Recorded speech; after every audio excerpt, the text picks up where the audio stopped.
My name is Kechi and I survived a plane crash. I sustained third-degree burns over 65% of my body. All those people had died and I just felt so heavy. So I made a decision while in that hospital bed that I would spend my life living as fully as possible. That was the best way for me to keep the memories of those that passed away alive. My burn scars do not define me. They are definitely a big part of me, but they're not everything.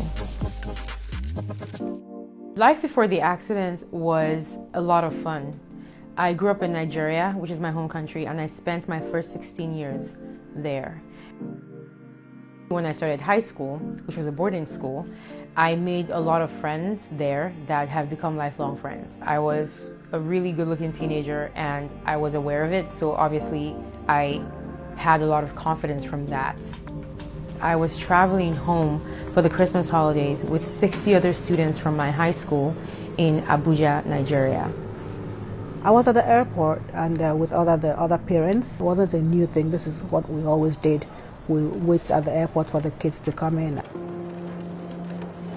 Once the descent started, that was when everything kind of started to get crazy. It started with just a few bumps here and there and just some turbulence, but then eventually it became very extreme and people started to freak out, and that was when we realized that something was wrong. I remember there was a lot of screaming and chaos. I never got a chance to feel anything further than that shock. Before I knew it, there was this loud metal scraping sound, and that's literally the last thing I remember before I blacked out. About 20 minutes past the time the plane was supposed to land, we hadn't heard anything. And after some time, there was so much activity all over the airport, and we kind of all had the inkling that something was seriously wrong. And then the word came that the plane had crashed. When I first saw Kechi in the hospital, first of all, I was very thankful that she was alive, because at that time we had heard that everybody had died from the crash. So my first feeling was gratitude. I was just so grateful to God that she was alive. I sustained third-degree burns over 65% of my body, which means everything from my scalp to my toes burned except for my torso. So my tummy, my back, these are the areas they took skin from to cover up the major areas of my body that burned. I learned the truth about how many people survived the accident 4 months into my treatment.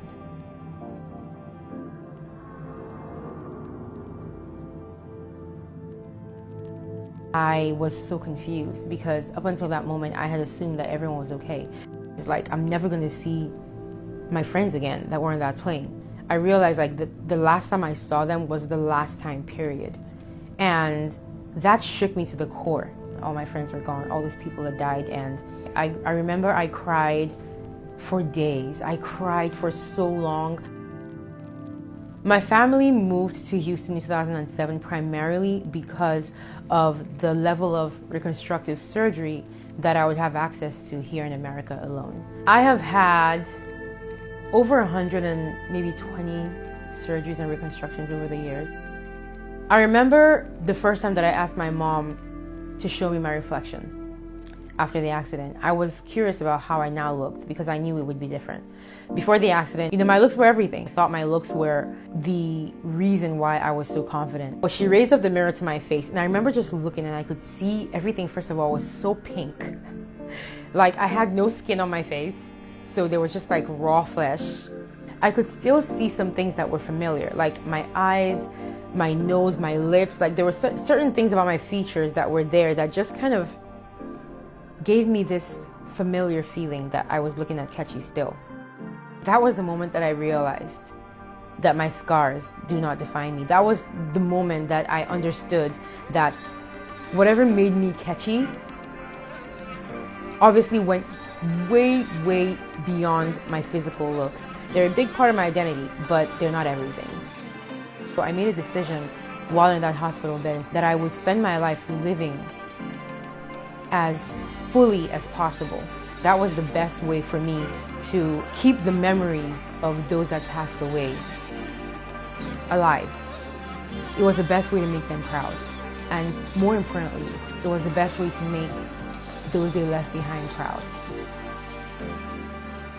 I first started singing as a child. I was singing in my church children's choir, but I only started seriously singing after the accident. And this is because my voice actually changed significantly. I don't know why or how, but I will never forget when I first sang after the accident and my mom just like whipped her head around like, what was that? And we both noticed like something was different. She has never had voice training because when she was growing up, we never thought her voice was going to be this good. So it wasn't something to say, oh, Kechi's voice is really good, let's get her a voice coach. No, it was just like a little girl that liked to sing. But after her voice changed after the accident, it was incredible. Amazing grace, how sweet the sound. It was nice as a hobby. I felt like I entertained friends and family with it, with my singing, but did I think I was good enough to like go on a music show or become an artist, like pursue music as a career? No. What are the chances of me trying to get into this field looking the way that I do, which is so different? I mean, her father was always on her, go do something with this voice. You have to do something with this voice. You have to go on this show, go on that show. Kechi wouldn't do a thing until her friends signed her up for AGT. America's Got Talent was an incredible chapter in my life. I ended up on the show because one of my best friends signed me up without telling me. That's how I ended up on America's Got Talent.